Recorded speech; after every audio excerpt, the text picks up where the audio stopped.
السلام علیکم ورحمۃ اللہ وبرکاتہ۔ کیسی ہیں آپ سب؟ اللہ کے نام کے ساتھ ہم آج کی کلاس کا آغاز کرتے ہیں۔ نحمدہ ونصلی علی رسولہ الکریم، اما بعد فاعوذ باللہ من الشیطان الرجیم، بسم اللہ الرحمن الرحیم۔ اب تک ہماری جتنی کلاسز ہوئی ہیں اس میں ہم نے سیکھا ہے اسم کا اعراب بتانا، اسم کی جنس، اس کی وسعت، اور لاسٹ کلاس میں ہم نے سیکھا عدد الاسم۔ ایک اسم کا ہم 4 طرح سے تحلیل کرتے ہیں، جس میں سے 3 پر تو اب آپ کو ماشاءاللہ سے کافی گرپ آ گئی ہے، اور لاسٹ کلاس میں ہم نے عدد الاسم کو شروع کیا تھا اور اس میں ہم نے پڑھا تھا مفرد اسم یعنی واحد اسم، جس کی ہم نے ایک بیسک پہچان سیکھی تھی۔ میں نے آپ کو بتایا تھا کہ 99% قرآن میں آنے والے منون الفاظ قرآن میں مفرد یعنی واحد ہوتے ہیں، سنگولر ہوتے ہیں۔ تو ہم آگے پڑھیں گے کہ مفرد کے علاوہ بھی کبھی کبھی تنوین آتی ہے۔ ورک شیٹ نمبر 11 میں میں نے آپ کو جو ورڈز انڈر لائن کر کے دیے تھے اس سے آپ کو آئیڈیا ہو گیا ہوگا کہ حمزہ لام والے اسم بھی مفرد ہوتے ہیں اور تنوین والے اسم بھی مفرد ہوتے ہیں۔ جیسے سورہ سجدہ کی آیت نمبر 2 ہے، تنزیل الکتابی لا ریب فیہ من رب العالمین۔ اب دیکھیں جس لفظ کو میں نے یہاں پہ انڈر لائن کیا ہے الکتابی، اب اتنی کلاسز لینے کے بعد تو آپ کی اتنی وکیبلری تو بڑھ گئی ہے کہ آپ یہ بتا سکتی ہیں کہ الکتابی ایک کتاب ہے۔ الکتابی وسعت میں معرفہ معرف باللام ہے اور عدد میں واحد ہے، تو اب آپ الحمدللہ آرام سے اس کو پہچان سکتی ہیں۔ اگر میں اس کا حمزہ لام ہٹا دوں تو یہ بن جائے گا کتابن، وسعت میں یہ چینج ہو جائے گا اور یہ اسم بن جائے گا اسم نکرہ، عدد میں یہ واحد ہی رہے گا۔ اب ہم اللہ کا نام لے کر آج اپنا چیپٹر 12 سٹارٹ کرتے ہیں۔ ہمارا چیپٹر عدد الاسم ہی ہے اور عدد الاسم میں آج ہم مثنیٰ سیکھیں گے۔ المثنیٰ آج ہم سیکھیں گے قرآن جب 2 اسم کی بات کرتا ہے تو ہم اس کو مصحف میں کیسے پہچان سکتے ہیں۔ المثنیٰ کا لفظ جو بنا ہے وہ ثا نون یا سے بنا ہے۔ ثانی عربی زبان میں دوسرے کے لیے آتا ہے۔ مثنیٰ کا مطلب ہوتا ہے کسی چیز کا ڈبل ہو جانا، یعنی 2 کی تعداد بتانے کے لیے عربی زبان میں مثنیٰ کا لفظ آتا ہے۔ ایک اسم عدد میں یا تو مفرد ہوگا یا مثنیٰ ہوگا یا جمع ہوگا۔ ہم نے اگر اردو میں کہنا ہے کوئی ایک کتاب، ٹھیک ہے، کوئی بھی کتاب ہو سکتی ہے۔ اب اگر آپ سے پوچھا جائے اس کی عدد تو ڈیفینیٹلی آپ بتا سکتی ہیں کہ یہ مفرد اسم ہے، اور مفرد کیسے؟ کیونکہ اس پہ تنوین کا اعراب ہے۔ اس اسم کی جنس مذکر ہے کیونکہ یہ مؤنث کی کسی کیٹیگری میں فال نہیں کر رہا۔ وسعت کے اعتبار سے یہ تنوین کے اعراب کی وجہ سے نکرہ ہے، اور اس کا اعراب ہے مرفوع بالضمتین، کیونکہ اس پر 2 پیش کی تنوین ہے۔ 2 پیش کی تنوین کی وجہ سے یہ پورا لفظ کتابن مرفوع ہے۔ اوکے، اب یہ تو ہو گئی بات کسی ایک کتاب کی۔ اب اگر عربی میں ہمیں کہنا ہے کوئی 2 کتابیں تو کیسے کہیں گے؟ کوئی 2 کتابیں عربی میں ہم لکھیں گے کتابانی۔ تا میں ایک الف ہے کیونکہ سیدھی شکل کے لیٹر سے پہلے حرف پر فتحہ ہے، تو ایک الف یہ ہو گیا کتابانی میں، اور دوسرا الف با کے ساتھ ہے، بانی۔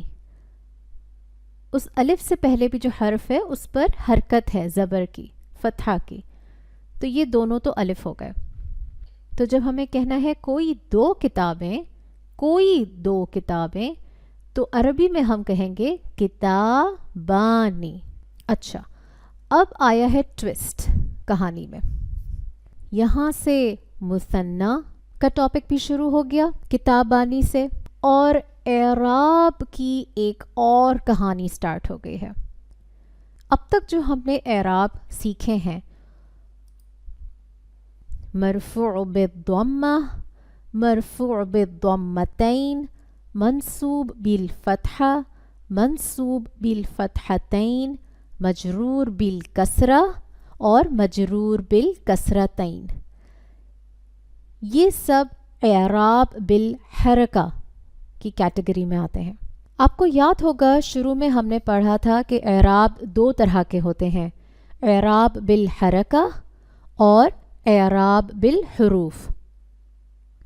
اعراب بالحرکہ تو ہم نے دیکھ لیے کہ وہ حرکت جو کسی لفظ کے آخری حرف پر آتی ہے، اس حرکت کو ہم کہتے ہیں اعراب، اور اس کو ہم اعراب بالحرکہ کہتے ہیں۔ اعراب بالحروف کیا ہوتا ہے کہ وہ اعراب جو حرکت اور حروف کے کمبینیشن سے بنتا ہے۔ تو اعراب بالحروف کا پہلا اعراب جو آج ہم ریویل کرنے لگے ہیں وہ ہے آنی۔ اعراب بالحروف کا پہلا اعراب جو آج ہم پڑھنے لگے ہیں وہ ہے آنی۔ یہ ہے ہمارا 7th اعراب جو ہم مثنیٰ میں پڑھ رہے ہیں۔ یہ کمبینیشن ہے حرکات پلس حروف کا۔ اب آپ نے یہ پورا ساؤنڈ اسٹڈی کرنا ہے، آنی۔ اس بات کو پلیز آپ یاد رکھیے گا کہ یہ باقی اعراب سے کیسے مختلف ہے کہ یہ حروف پلس حرکات سے مل کر بنتا ہے۔ تو دو باتیں یہ اعراب آنی آپ کو بتائے گا۔ تو جس لفظ کے اینڈ پر آنی ساؤنڈ آئے گا وہ آپ کو بتائے گا نمبر 1 کہ وہ مثنیٰ ہے، یعنی دو کی بات ہو رہی ہے، اور دوسری چیز جو آپ کو اس آنی ساؤنڈ سے پتہ چلتی ہے وہ یہ کہ یہ لفظ اعراب میں مرفوع ہوگا۔ تو جس لفظ کا اعراب آنی ہوگا، جس لفظ میں یہ آنی ساؤنڈ اینڈ میں آ رہی ہوگی، وہ پورا لفظ مرفوع ہوگا۔ ٹھیک ہے؟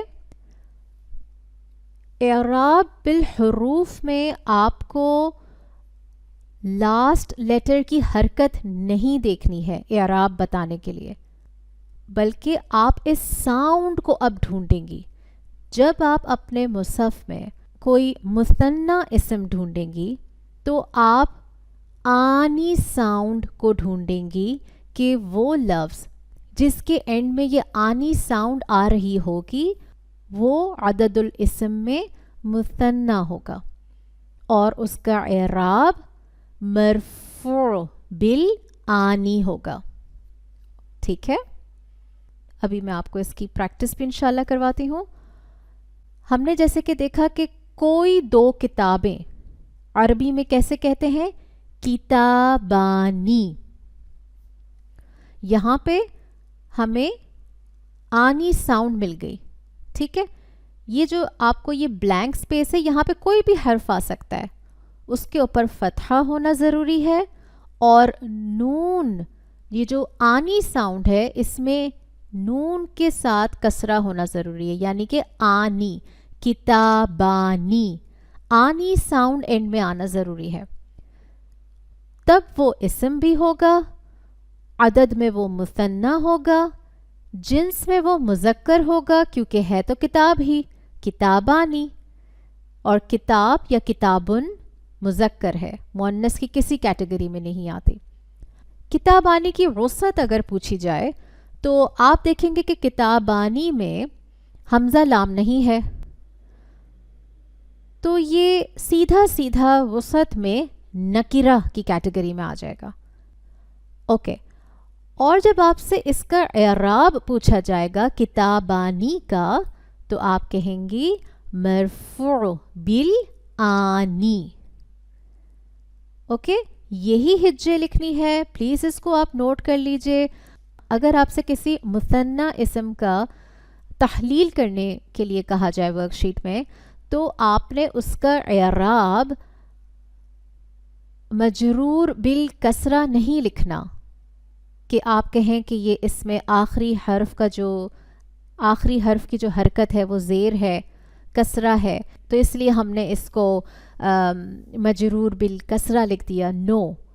جب آپ دیکھ رہے ہیں کہ ایک اسم کا اینڈنگ ساؤنڈ آنی آ رہا ہے تو وہ عدد میں مثنیٰ ہے، وسط میں نکیرہ ہے کیونکہ اس میں حمزہ لام نہیں ہے، اور آنی ساؤنڈ ہونے کی وجہ سے یہ اعراب ہے مرفوع بالآنی. اور آنی ساؤنڈ یہ شو کر رہا ہے کہ یہ پورا لفظ مرفوع ہے. تو الحمدللہ یہ ہماری آج کی کلاس تھی. آپ سب کے لیے بہت ساری دعائیں. السلام علیکم ورحمۃ اللہ وبرکاتہ.